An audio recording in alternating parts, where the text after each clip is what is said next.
In this video, I am going to discuss about the topic kingdom Protista. So let's start. ये single cell eukaryotes होते हैं, मतलब unicellular होते हैं। Monera में हमने देखा था कि वो यूनिसेलुलर प्रोकैरियोट्स और ये यूकैरियोट्स यूनिसेलुलर। क्योंकि ये यूकैरियोट्स हैं तो इनमें वेल डिफाइंड न्यूक्लियस भी प्रेजेंट होगा और सेल ऑर्गेनल्स भी प्रेजेंट होंगे, राइट। सेल ऑर्गेनल्स से मतलब है ऐसे स्ट्रक्चर्स जो इंडिपेंडेंटली वर्क करते हैं। सेकेंड है ये एक्वेटिक होते हैं, फ्रेश वाटर मरीन वाटर दोनों में पाए जा सकते हैं। इनका जो रिप्रोडक्शन है वो असेक्सुअल एंड सेक्सुअल दोनों तरीके से होता है। सेक्सुअल मोड ऑफ रिप्रोडक्शन है वो बहुत ही रेयर होता है, बहुत ही कम देखा जाता है। और एक मेन पॉइंट है कि जो प्रोटिस्टा है वो प्लांट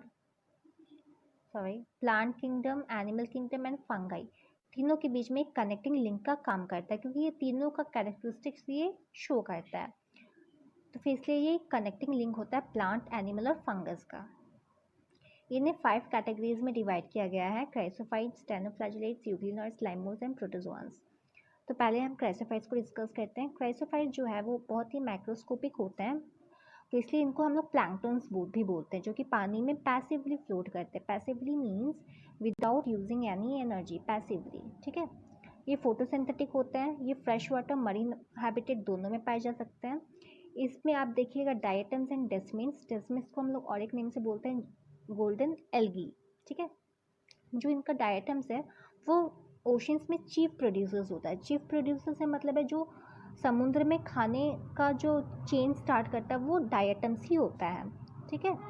इनका जो सेल वॉल है वो सोप बॉक्स लाइक स्ट्रक्चर होता है। इस तरीके से साबुन के बॉक्स आपने देखा ही होगा, इस तरीके से होता है जो एक दूसरे को ओवरलैप करता है। और इनके सेल वॉल में सिलिका ढसा हुआ होता है, सिलिका प्रेजेंट होता है।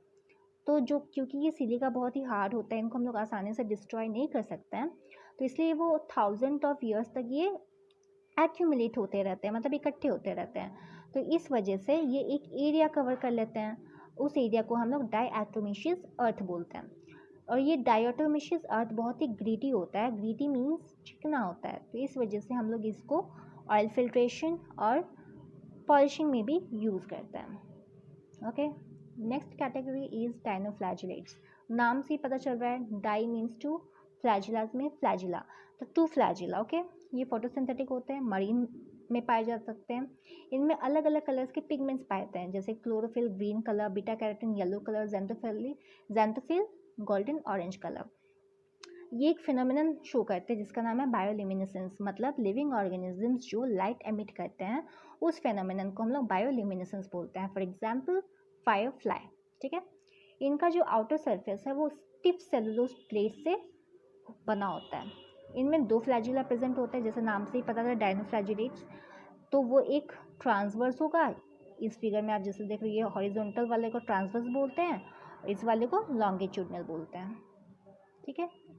गॉन्यूलिक्स जो है उसे हम लोग रेड डाइनोफ्लैजिलेट्स भी बोलते हैं, due to the present of the red brownish pigment. और ये रेड टाइट्स फॉर्मेशन में हेल्प करता है, मतलब एक रेड टाइट्स फॉर्मेशन करता है। तो ये जो रेड टाइट्स जो गॉन्यूलिक्स है, इसका रेट ऑफ डिवीजन बहुत ही हाई होता है, बहुत ही जल्दी जल्दी डिवाइड करते हैं। तो इस वजह से ये समुद्र में रेड टाइट्स का फॉर्मेशन कर देते हैं, ठीक है, क्योंकि इनका रेट ऑफ डिवीजन बहुत ही हाई होता है। इस फिगर में आप जैसा देख रहे हो ना, ये एरिया जो कवर किया है, इसलिए हम लोग इसको रेड टाइट्स बोलते हैं, ठीक। Next is euglenoids. यूग्लिनॉइड्स क्या है? ये फोटोसिंथेटिक होते हैं, फ्रेश वाटर में पाए जा सकते हैं। इनमें सेल वॉल प्रेजेंट नहीं होता है। सेल वॉल की जगह इनमें पेलिकल प्रेजेंट होता है, जो कि प्रोटीन रिच लेयर होता है जो फ्लेक्सिबिलिटी प्रोवाइड करता है। और ये स्टैग्नेंट वाटर में पाए जाते हैं। स्टैग्नेंट मीन्स रुके हुए पानी में, खड़े पानी में। इनमें भी 2 फ्लैजिला होता है, एक शॉर्ट और एक लॉन्ग। इनमें 2 मोड्स ऑफ न्यूट्रिशन होता है, ऑटोट्रॉफिक एंड हेट्रोट्रॉफिक, इसलिए हम लोग इसको मिक्सोट्रॉफ्स भी बोल सकते हैं। ऑटोट्रॉफिक इसलिए ये क्या करते हैं, लाइट के प्रेजेंस में ऑटोट्रॉफ्स होते हैं, और जब लाइट एब्सेंट होता है तो ये हेट्रोट्रॉफ्स बन जाते हैं, दूसरे पर डिपेंड हो जाता है, ठीक है। इसलिए ये dual mode of nutrition show करते हैं। फिर है तो जो स्लाइम मोल्ड्स हैं ये सैप्रोफिटिक होते हैं, मतलब dead and decaying organic matter में डिपेंड करते हैं। ये फेवरेबल कंडीशन में एग्रीगेट फॉर्म करेंगे, जिसे हम लोग प्लाज्मोडियम बोलते हैं, और अनफेवरेबल कंडीशन में ये डिवाइड कर ले जाएंगे, न्यू स्पोर्स प्रोड्यूस करेंगे। एक फ्रूटिंग बॉडीज़ में इस तरीके से, ठीक है। और ये जो स्पोर्स होते हैं वो बहुत ही रेजिस्टेंट होता है, हवा की हेल्प से ये बहुत ही दूर तक जा सकते हैं, ठीक है। बस इसमें 2 बात याद रखना है कि फेवरेबल कंडीशन होगा तो ये एग्रीगेट फॉर्म करेंगे और अनफेवरेबल कंडीशन होगा तो ये डिफ्रेंशिएट करके, डिवाइड करके बहुत सारे न्यू स्पोर्स प्रोड्यूस करते हैं।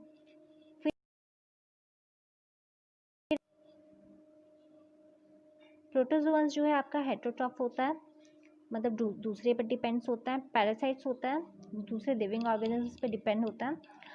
प्रिमिटिव रिलेटिव्स ऑफ एनिमल्स इसलिए बोला जाता है इन्हें क्योंकि इनमें सेलुलर लेवल ऑफ ऑर्गेनाइजेशन देखा जाता है, ठीक है। ये एक्वेटिक, फ्रेश वाटर, मरीन दोनों में पाए जा सकते हैं। इनमें बहुत सारे अलग अलग तरीके के ऑर्गन्स पाए जाते हैं जो कि लोकोमोशंस में हेल्प करते हैं। जैसे कि पहला है एमीबॉइड प्रोटोजोअन, जिसमें स्यूडोपोडिया हेल्प करता है। एमीबा आप जानते होंगे, ये आपका स्यूडोपोडिया जो कि फूड लेने में, इनगल्फ करने में हेल्प करता है और लोकोमोशन में भी, ठीक है। दूसरा है फ्लैजिलेटेड प्रोटोजोअन्स। फ्लैजिलेटेड में है आपका ट्रिपैनोजोमा गैम्बिन्स, ये आपका एग्जाम्पल हो गई, याद रखिएगा, ट्रिपैनोजोमा गैम्बिन्स, ठीक है। ये स्लीपिंग सिकनेस कॉज करता है with the help of a vector known as सीसी फ्लाई। इसके हेल्प से ये स्लीपिंग सिकनेस कॉज करेगा, ठीक है, सीसी फ्लाई। फिर है सीलिएटेड में आपका प्रोटोजोअन्स में क्या होगा, सीलिया प्रेजेंट होगा जो कि लोकोमोशन में हेल्प करेगा, ठीक है। सीलिया लेकिन बहुत सारे नंबर्स में प्रेजेंट होते हैं, जैसे कि पैरामीशियम में आप देखिएगा बहुत सारे नंबर में सीलिया प्रेजेंट होगा, ठीक है। और 2 सीलिया के बीच में एक जो स्पेस होता है उसे हम लोग गलेट बोलते हैं, ठीक है, गलेट, जो कि फूड इनटेक और वेस्ट रिलीज में दोनों में हेल्प करता है, ओके। फिर है आपका स्पोरोजोन्स में ऐसा कोई स्पेशल ऑर्गन्स नहीं होता है लोकोमोशन के लिए। इसमें आपका एग्जाम्पल हो जाएगा प्लाज्मोडियम, जो कि मलेरियल डिजीज कॉज करता है, ओके। तो ये था आपका पूरा प्रोटिस्टा। नेक्स्ट वीडियो में मैं फंगाई के बारे में डिस्कस करूँगी, तो तब तक के लिए स्टे ट्यून्ड।